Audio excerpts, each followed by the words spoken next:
I'm pleased to introduce you to Jean Kozub, who is our Vice President and General Manager of U.S. Personal Systems and Services. Thank you, Jean. Thank you, Margarita. Appreciate it, and good afternoon to our customers and partners. My name is Jean Kozub. I'm responsible for our personal systems and service portfolio in the U.S. I, like most of you, are calling in from my home office. I'm based in Chicago. And on behalf of everyone at HP, I'd like to thank you for your time and for joining us on today's webinar. And I hope you and your loved ones are safe and healthy during these uncharted times. Now, we took a little survey as you were joining. Let's see what the results tell us.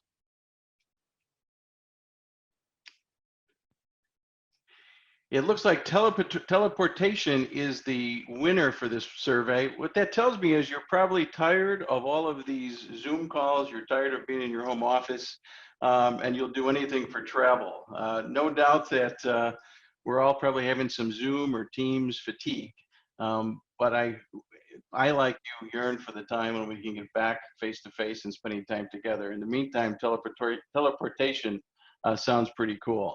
You know, globally, the world is focused on remote work and on securing that remote work because that's the new norm.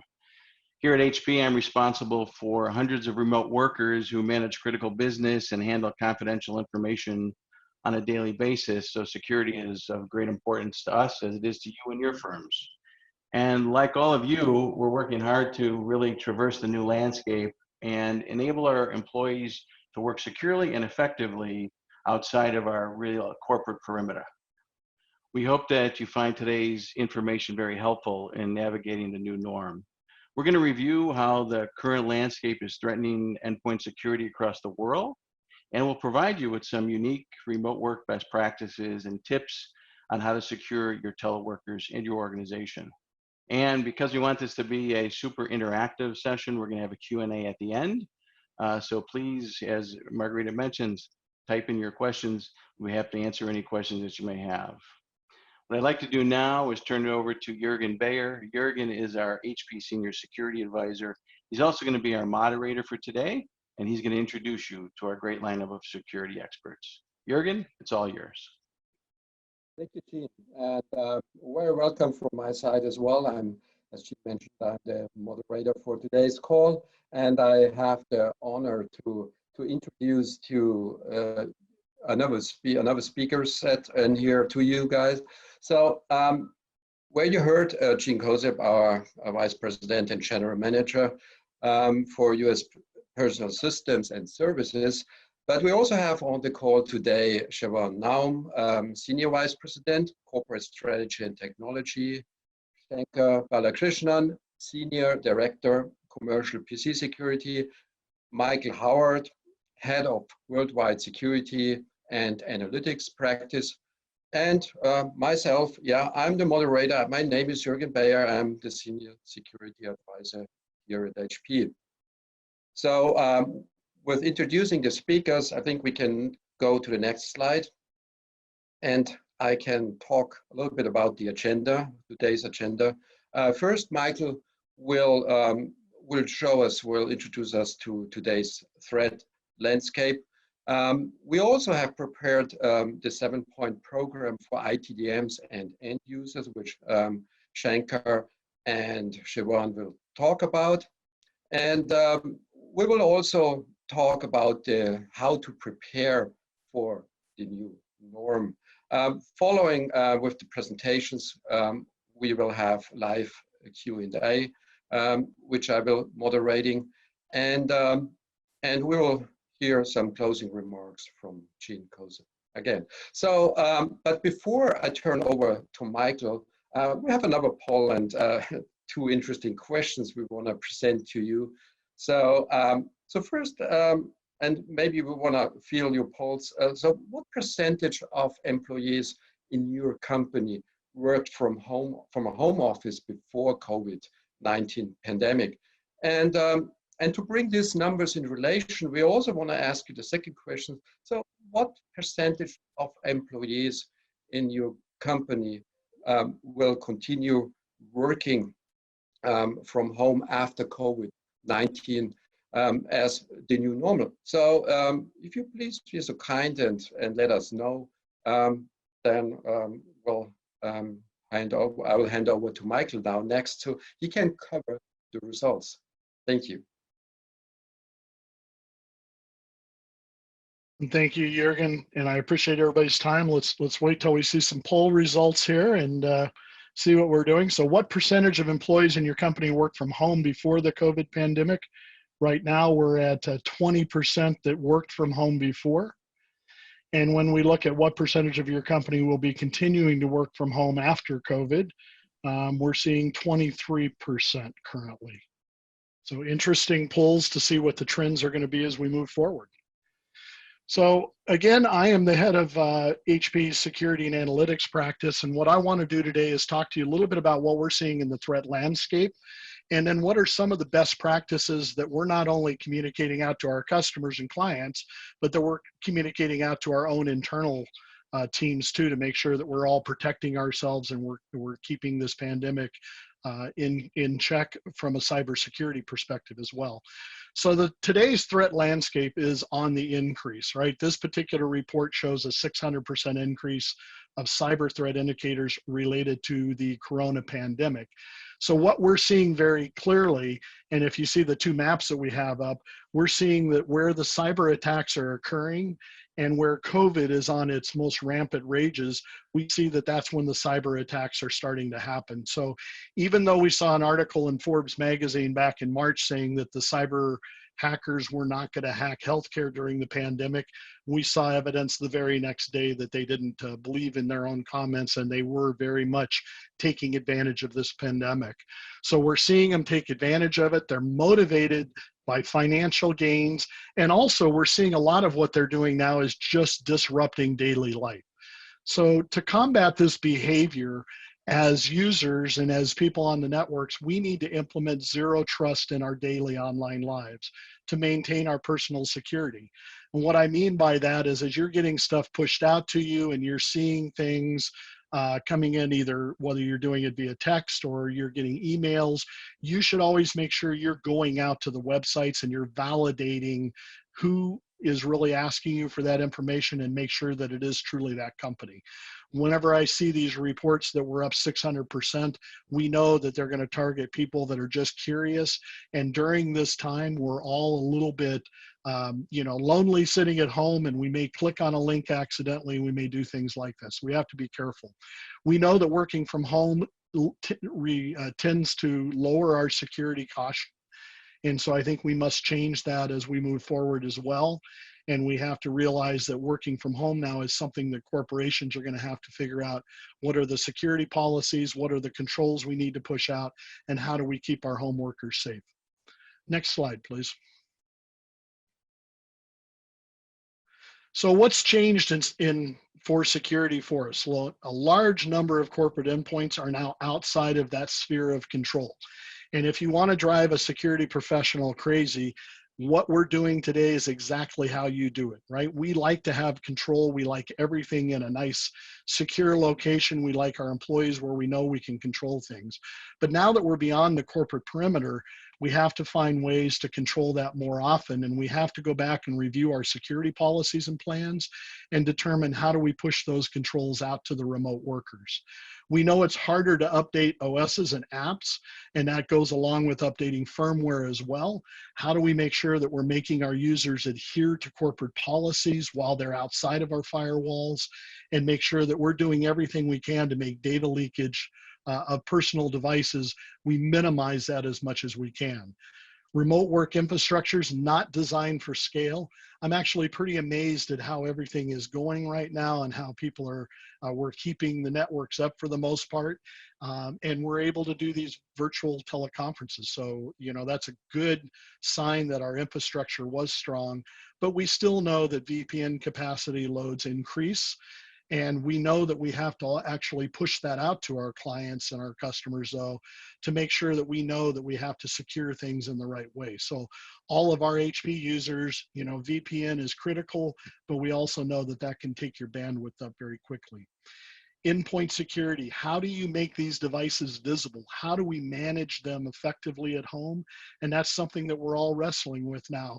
corporations are. We're looking at how we're going to protect our home workers, but how do we also enforce those security policies and procedures that we used to be able to have very easily controlled inside of an environment. And user behavior, right? We don't know how people are connecting from home. They tend to connect to a public Wi-Fi. It may not be secure. With everything going on today, like I said, that's what really requires us to not trust anything and make sure that we're verifying before we use anything in our home networks.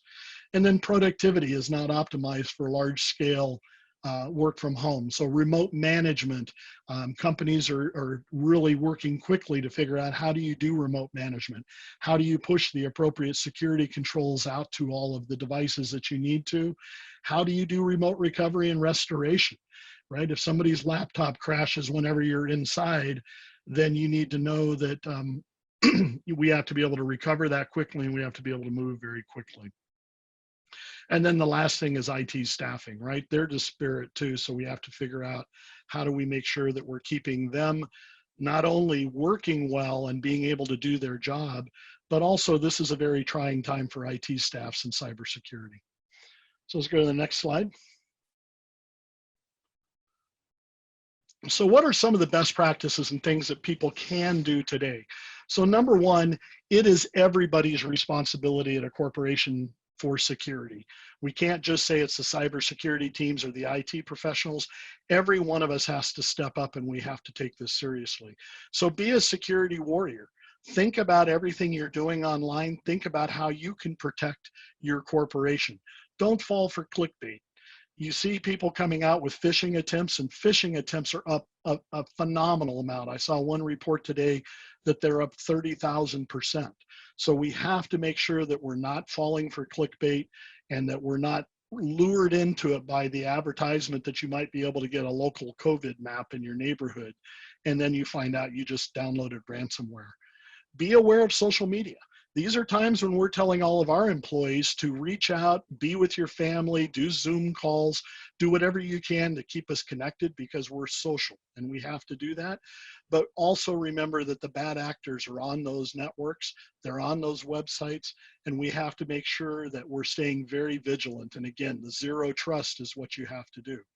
The next part that you can do is really know what you have in your houses. We all have Internet of Things that we've connected now, right? Whether it's a digital thermostat, whether it's, excuse me, smoke detectors, refrigerators. I've even seen that you can put irons on your network now for some reason. But we need to take inventory of all that, and we need to figure out how do we segment that off into maybe a guest network and keep our business network as clean and as safe as possible. Changing default passwords are critical, and I always recommend using some type of password manager out there. There's many of them on the market, and you should look for them, because unique passphrases in a password manager can keep you from having to change those passwords so often, which is what the hackers love. That's just an entry point for them. At a minimum, use two-factor authentication on everything you're doing, even your IoT devices in your house. Most companies offer that now, so you should go back in if you haven't, reconfigure them and make them as secure as they possibly can be. Don't make that your entry point into your home network. Ensure all devices have current firmware and patching. We still find in all the assessments that my team does around the world that corporations were behind in firmware patching. So now whenever you push that out and it's harder to do, we know that there's a lot of users out there that have firmware that needs to be updated to just handle the security events that are happening now and the changes that are there. Disable any unusual and unnecessary ports and protocols. Don't have FTP open, don't have Telnet open, some of those basic things that you need to think about. And if you're printing from home, you have to give that practical consideration around print as well. Are you direct connecting that device? Is that a device that's sitting on your network? Is it an enterprise class device, or is it a consumer class device? So you need to decide for your home workers what type of devices should they have to make sure that you can secure them right. And then use software that we have like Universal Print Driver to ensure that your print jobs are encrypted, and that's not an entry point again into getting sensitive data. Implement and maintain your encryption policies for sensitive corporate information. So most corporations have that. Remote workers probably didn't adhere to that well. And now that we're moving new people to remote workers, you really need to drive that point home and help them with that. Of course, using VPNs where you can, and then back up your data securely. If you're doing it over the network, make sure it's encrypted. If you can't encrypt it over the network, then back up to a local device and keep that disconnected from your main network so that you don't lose data and put data at risk. And with that, I'm going to turn it over to Sherban now, and he'll take you through some more. Thank you, Michael. Hello, everyone. My name is Sherban Naum, and what Shankar and I are going to do over the next few minutes is review the 7 key areas of focus in these changing times. And we've been looking at it as a 7-point program. We've looked at each of the 7 program areas from the perspective of IT and security administrators, the end users, as well as the corresponding HP solutions. For the next few minutes, we'll focus primarily on the admin and the end user components. Next slide, please. So the first of 7 is really an emphasis on protecting your endpoints. For IT and security ops administrators, we recommend best practices for ensuring your estate devices, be that they are fully patched, including the OS, the applications, authentication software, and the VPN client, as well as a number of other enterprise tools. Furthermore, we highly recommend the implementation of an endpoint cyber protection architecture that removes the user from becoming that final cybersecurity decision maker. Identify, adopt, and then deploy those technologies that leverage hardware-based security, providing what we call runtime protection against known and unknown attacks. We stress that you want to eventually get to the point where you're reducing your dependencies on legacy detection-based architectures with the primary focus of enhancing your real-time visibility of attacks on your infrastructure, independent of whether the user is on or off-prem, on or offline. Remember that in these days, all of us are connected to those corporate resources only via VPN. So we have to identify those technologies that can help an enterprise survive the inevitability of an attack. We understand that IT and security ops teams are also remote. They're remote, they're in their homes, and they have to have immediate access to those enterprise systems, but also ensure that while they're accessing those enterprise systems, that you have technologies in place that are hardware-based, that are designed into the device, that help protect against lateral movement in case the device itself has been compromised.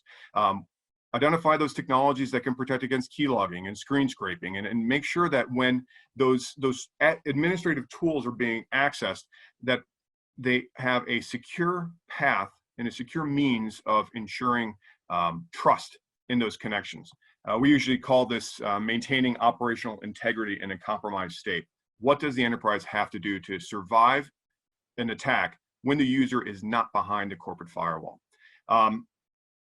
From the end user perspective, we get it, right? We're users ourselves. You're most likely going to be targeted if you haven't already. As Michael has noted, we've already seen a huge increase in the number of attacks. But more surprisingly is the number of successful attacks that have occurred. And we attribute this to most users that had been sitting behind a corporate firewall had benefited from the multiple layers sitting inside that infrastructure. Now, we as users are no longer behind a corporate firewall. We have actually moved into our living room, our dining room, our basement, our bedroom, wherever it is that we can actually do work. Identify technologies that allow your enterprise to extend their security capabilities all the way to the new edge. That new edge is the endpoint, and find those technologies built into the hardware, built into the endpoints, and they're designed in with security first. Most of all, let's all acknowledge the fact that not everybody has an enterprise furnished device. If you do, use it. Apply best practices. If you are looking at the environment today, most of us have the benefit of a corporate furnished piece of hardware. Apply the best practices when you're using and interacting with them. Next slide, please. So the second of the 7 elements itself is basically enabling a digital hygiene, right? So from the perspective of IT and security ops administrators, continue your efforts around anti-phishing campaigns and education. Obviously, that's very, very important. Understand your users have been fingerprinted, as have your enterprises, and there are targeted campaigns out today, and they're remarkably sophisticated. The tradecraft is really quite enhanced, and they're enhanced because they just how easy it is for these attackers to collect information on us, the targets, as users, and targeting those enterprise infrastructures. For the end users, like I said, we get it. We're all users as well. Even the best cyber practitioner is fallible. All it takes is one happy click to invite the adversary into the enterprise. So do your best to verify each email that you're receiving. And I stress on email because we've seen that roughly 90 to 95% of all successful breaches come via an email attachment or a targeted spear phishing campaign with a bad link.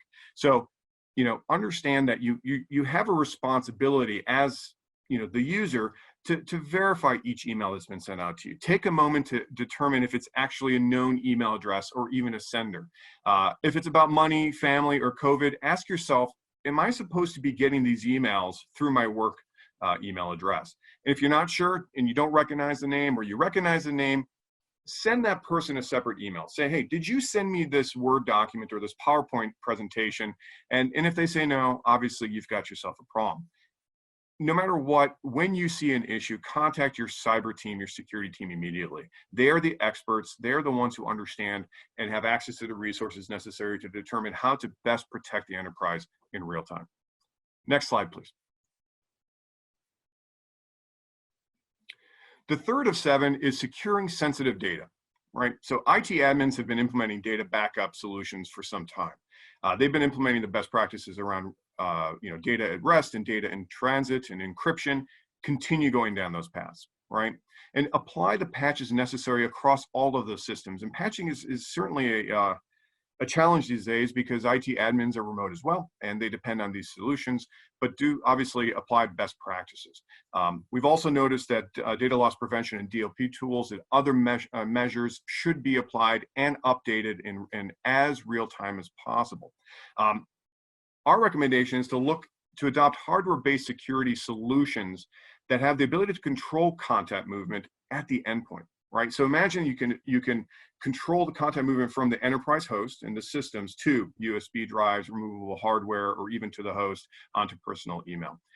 Look for those solutions, apply the hardware-based security solutions that are available and down to your users. Michael touched on print.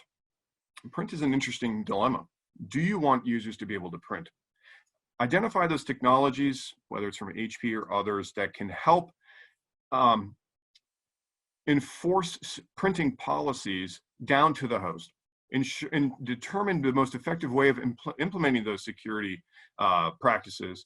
And if you don't have them, look to see if you can apply technologies that will help define a barrier, a gap, that restricts content movement and allows for alerting and audit of those attempts to print or move content.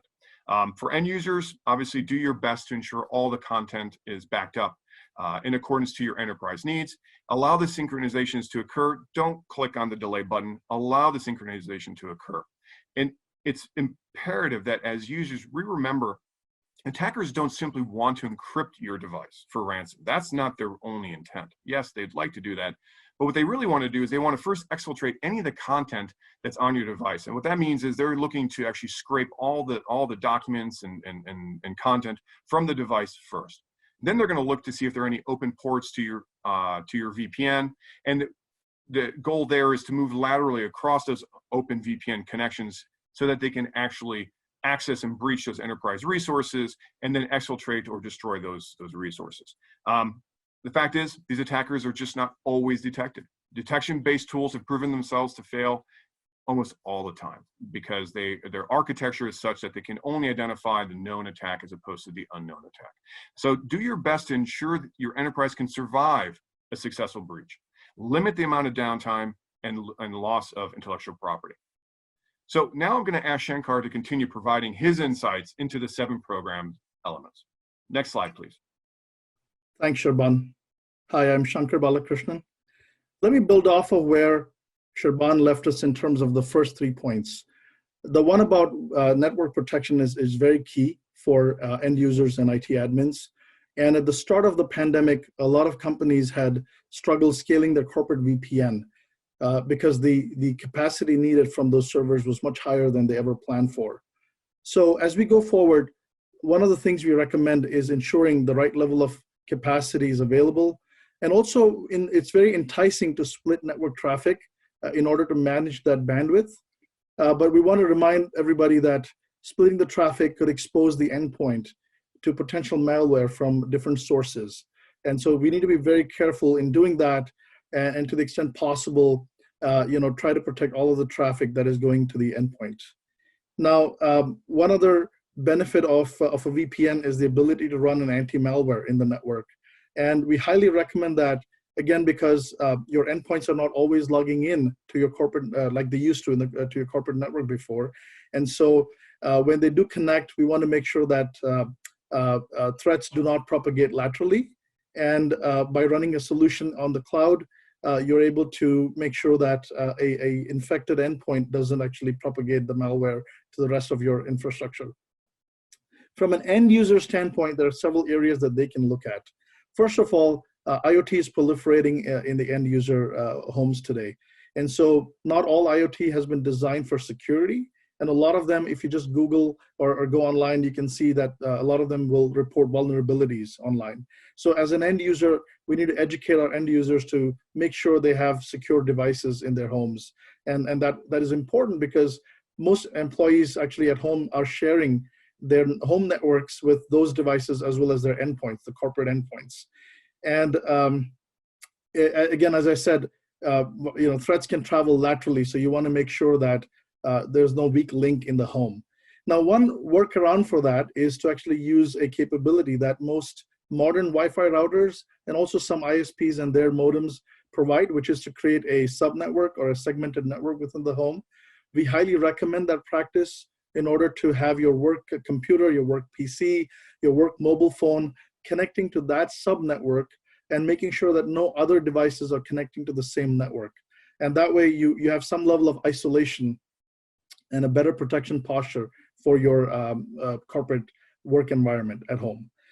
Now, the last bit here, even though we're not traveling a lot these days and are not going to coffee shops as much, if you do end up in that scenario, highly recommend that we still, users still not use their public Wi-Fi. And if they do have to get on it, please use the corporate VPN.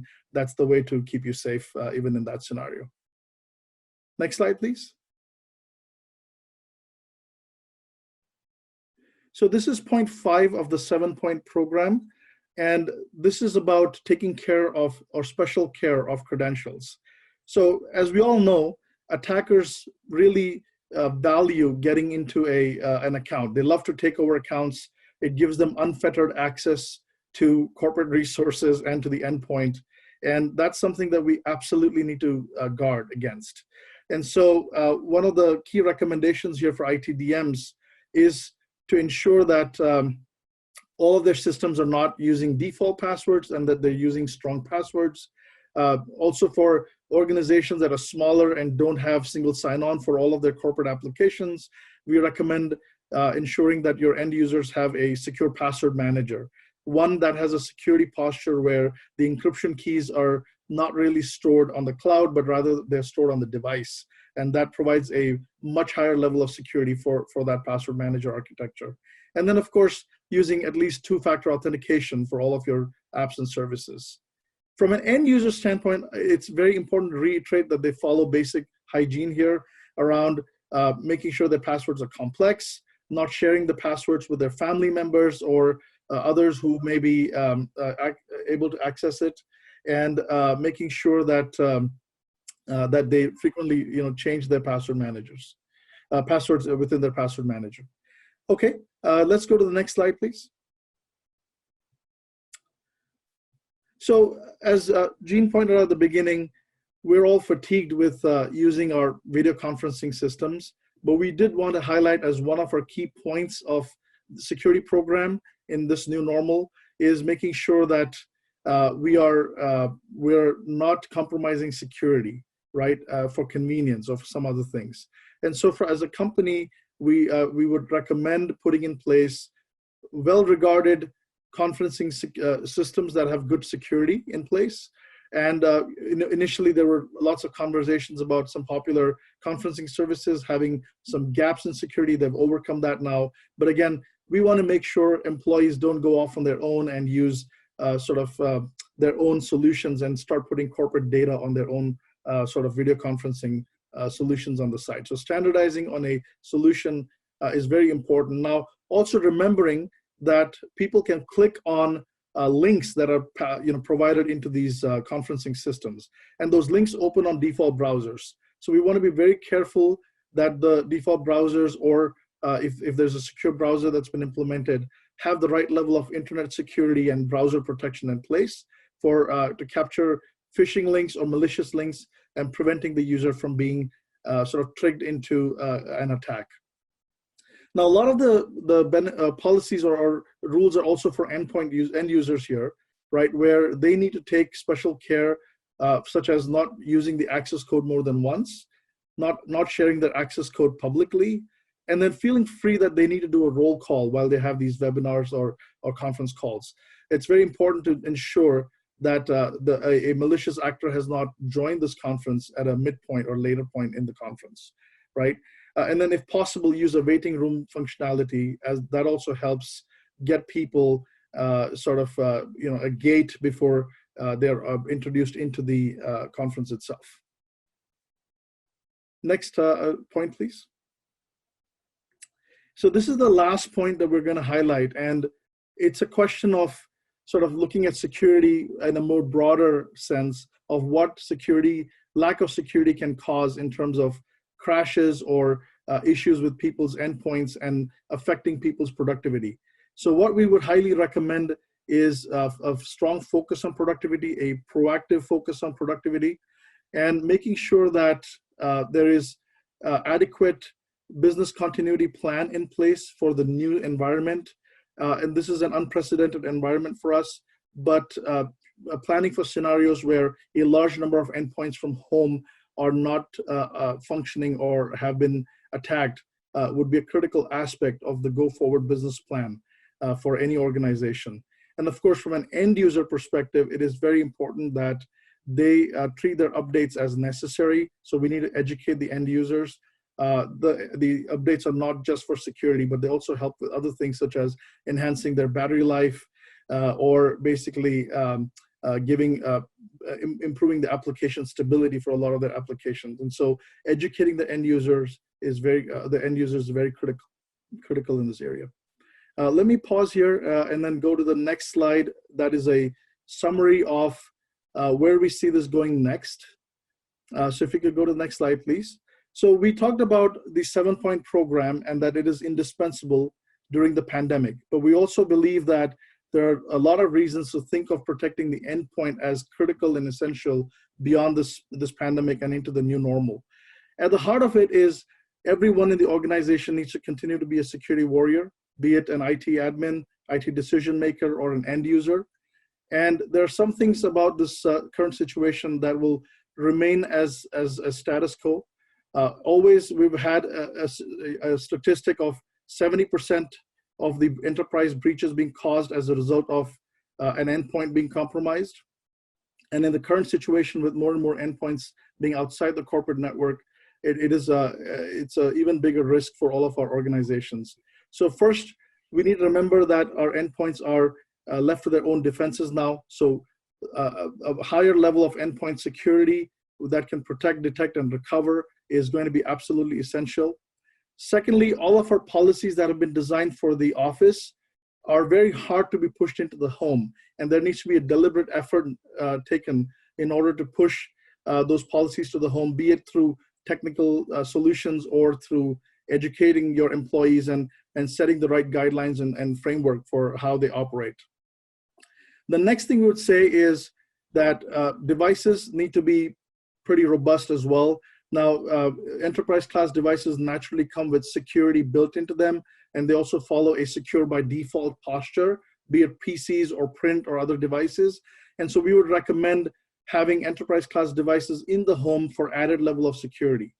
And then the fourth point I would say here is about the new employees that are onboarding into a company, or just employees who are onboarding remotely for the first time or at scale for the first time. And that experience is very important to be managed, and making sure that that experience is pleasant and that they're equally productive or productive quite fast would be very important in this case. And we already talked about some of the remote management tools and services that we should lean on in order to drive that forward.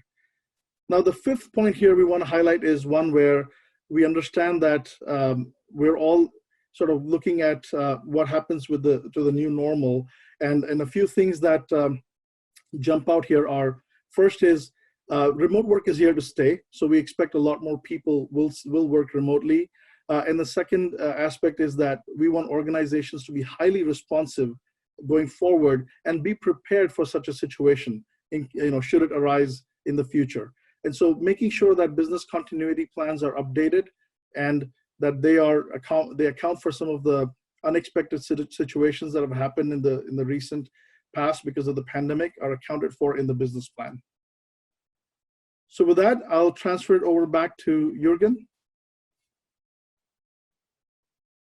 Thank you, Shankar.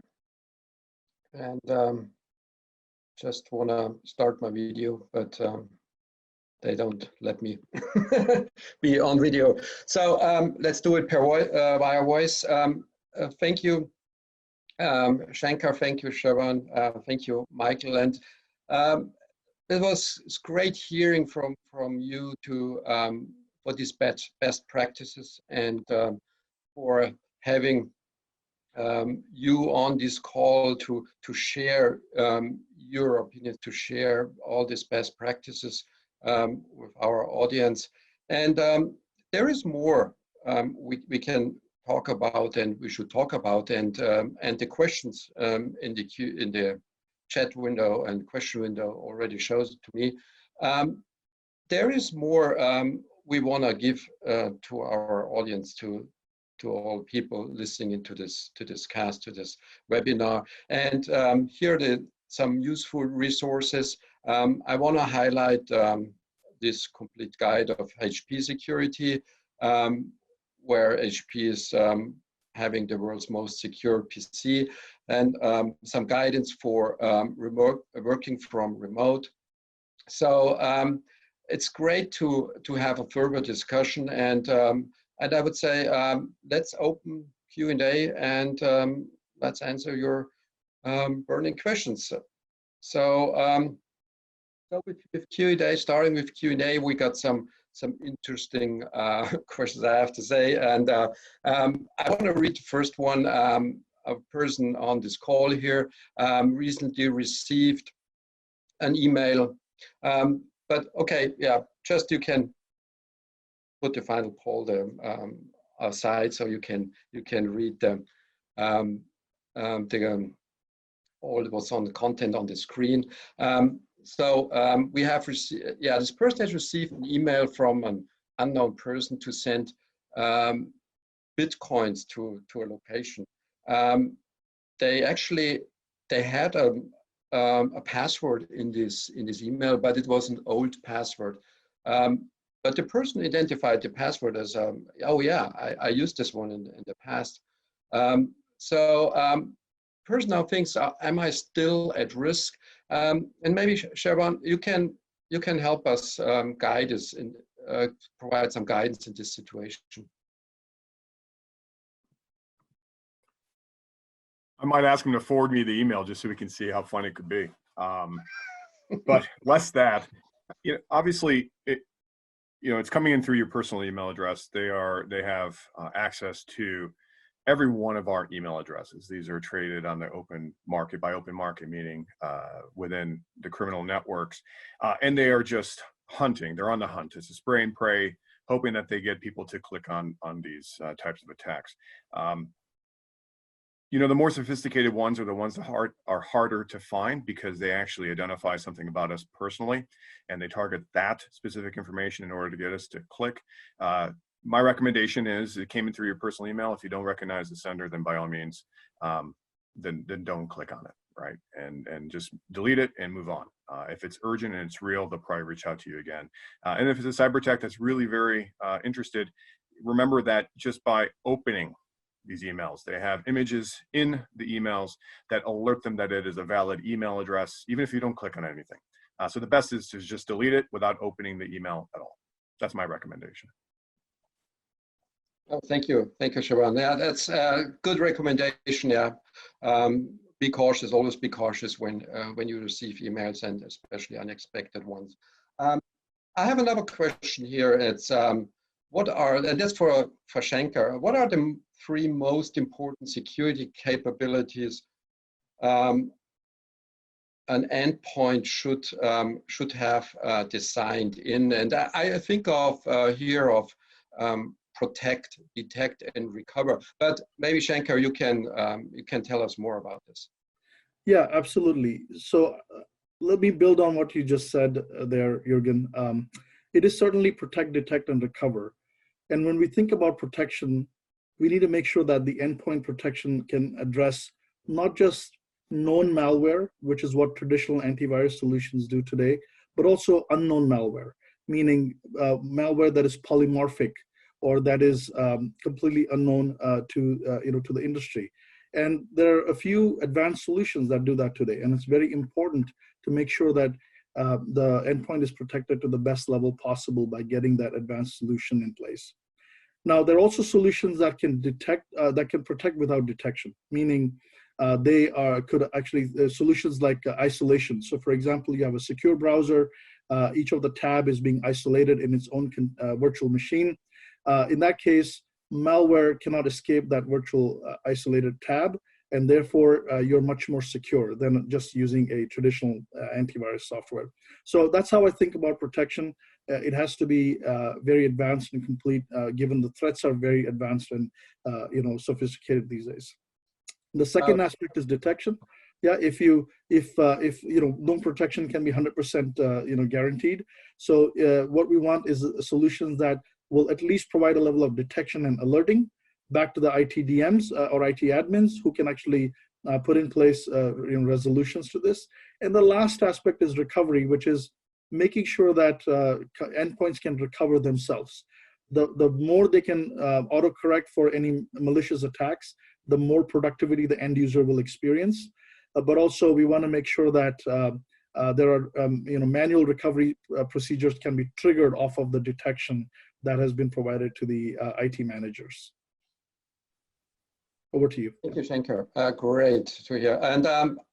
And moving on to a next new question. And we see more and more firmware updates coming out, and not only from HP and of course, I mean, there is an ongoing need to fix security vulnerabilities, and this person like to know, is there any tool we provide from HP to support this process of an automated update, and not having the person sitting in front of the system updating the firmware. And yes, of course, there are many tools. I want to mention, especially from remote, we can update any system from remote with the latest BIOS version, and even the system can automatically update itself. So, so this should not be a burden for the user. This we at HP we think, of course, for users to make it as easy as possible, and also for the IT people to have systems they're updated to the latest firmware, to the latest software, and be secure. So let's move on to the next question, and yeah, this is one for Michael, and if we talk about home printing, Michael, can you tell us more about security and the tracking? So how can we integrate a home printer the best way, so it falls into the picture of let's say best practice and working in a secure environment from home. Yeah, absolutely. To start with, corporate policy should include whatever, for every endpoint that you're doing in a printer is absolutely an endpoint. You should have your policies include what are the security controls that you want to put in place. And while we know that managing print devices at home can be a little more challenging, you can still make sure that you're pushing the right controls out and that you're locking computers or the printers down. Now, the problem is with a lot of home workers, since we haven't been working from home, whenever you look at printing, a lot of them just have commercial printers and they may not have the security controls built in, and you may not be able to control them at the level that you want. So two things are going to need to happen as we move forward is for your customers that need to print from home and it's very secure, we need to start looking at what type of enterprise class devices you may want to put in those home offices. For other people that just need a consumer class printer, you can do direct connecting to the PCs. You can do where we disconnect printers whenever they're not in use. Anything you can to keep any entry points from somebody getting in and using that as a lateral attack to move through your network. We, for our managed print service customers, we're working very diligently on getting a way to be able to proactively push these security settings out to enterprise class devices because we know this is going to last for a long time. So work with us on that if you have printers at home and you're concerned about those, and you should be. We can help you with best practices on how to configure those properly at home. And then as you move forward, you can build that into your overall security practices and get the controls in place that are required. Thank you, Michael. Yeah, actually very, very good, good insights. And yeah, and I see more and more questions coming in. I'm afraid there are more than we can answer on today's webinar here, but be assured I will answer all individual questions personally. So I will send out the answers after the call. And I also want to make sure that you know we will distribute the recording and we will make the presentation slides available. So you would not miss anything, or if you miss part of the call, part of the webinar, you can follow the full webinar and the recording.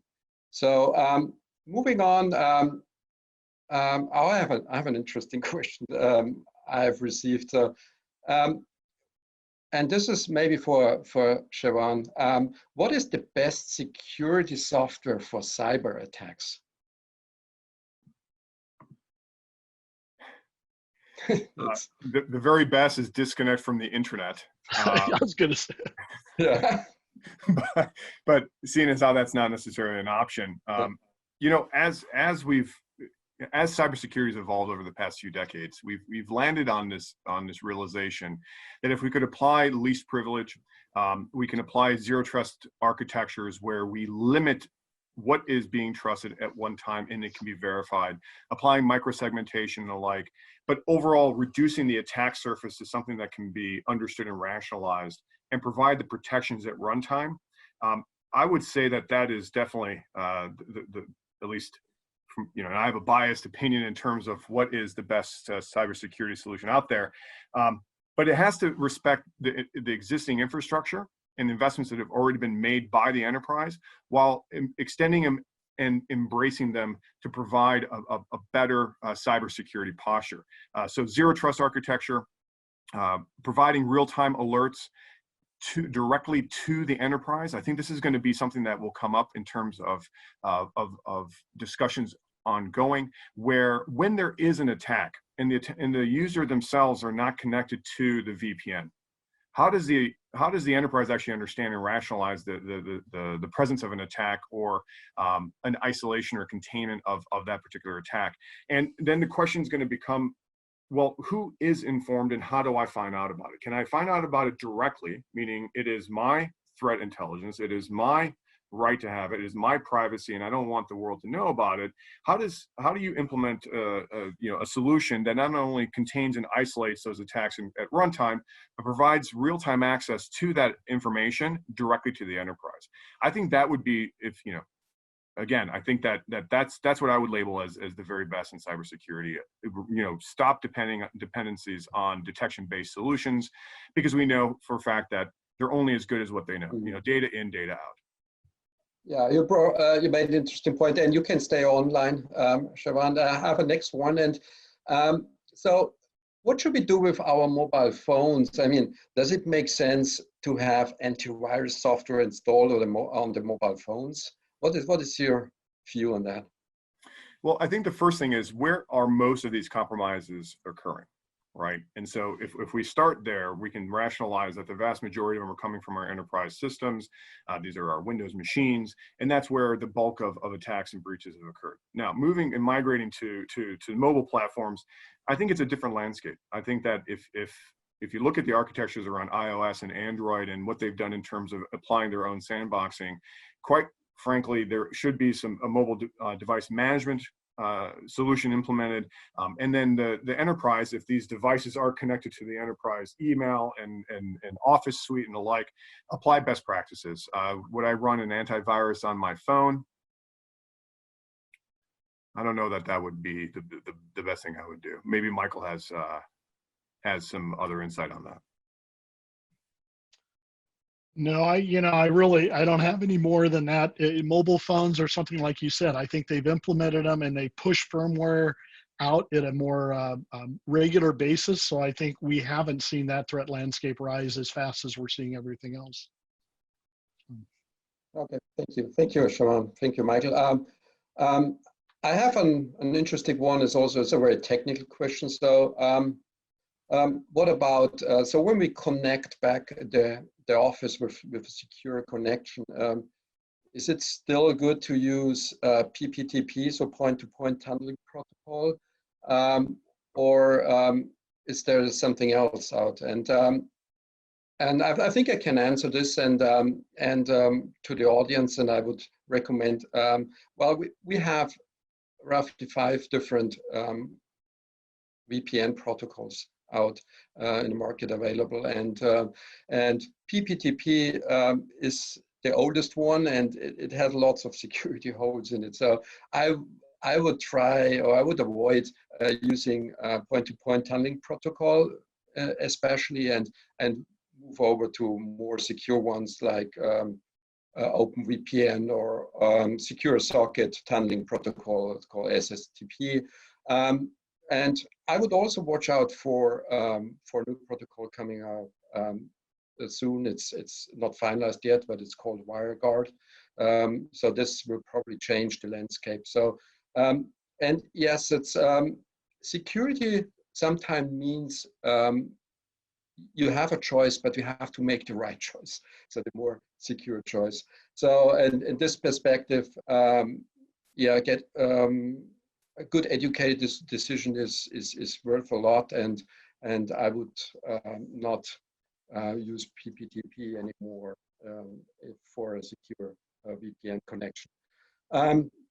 So when I look at the next question, which came in, and that's also one. It's interesting. It's so the person thinks that it would be a lot more easier to secure and harden PCs and laptops with less applications. So now, no doubt about this. So less applications on the device, so less attack surface.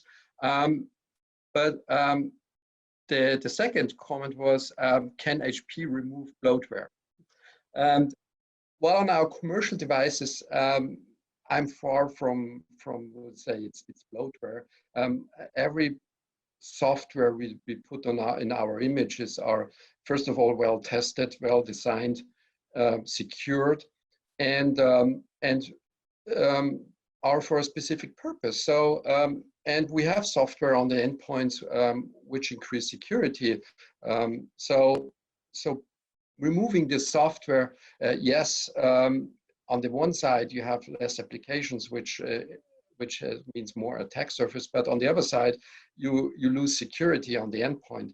So so companies have sometimes decision-making processes where they're hesitating adding additional software. So for these companies, we do have a corporate image, and this corporate ready image does not have any applications installed other than the drivers we need for for the device. So so there is an option, and but always keep in mind security. Security is also important, and with this additional software, we want to heighten the security level of your endpoint device. So so I think we're at the end of our time. And thanks for all the questions sending in. So please be assured I will answer all these questions offline, which we were not able to cover during this call. And I will hand over to Gene for the final word. Thank you. Jürgen, Michael, Shankar, and Sherban, thank you for sharing your thoughts and your expertise. But most of all, thank you to our customers and partners who joined us today. We hope that you found this information valuable. And please take the time to provide us some feedback on the survey that's on your screen. And don't hesitate to let us know how we can further help you navigate this new norm. Your HP account executive is just a phone call or a video call away if you'd like to have further dialogue on this or any of HP's solutions. So let me end where I started with, we hope you and your loved ones and your coworkers continue to be well. Please stay safe, stay well, and stay secure. Thank you for your time, and have a wonderful afternoon. This now concludes the webinar. Thank you so much for joining.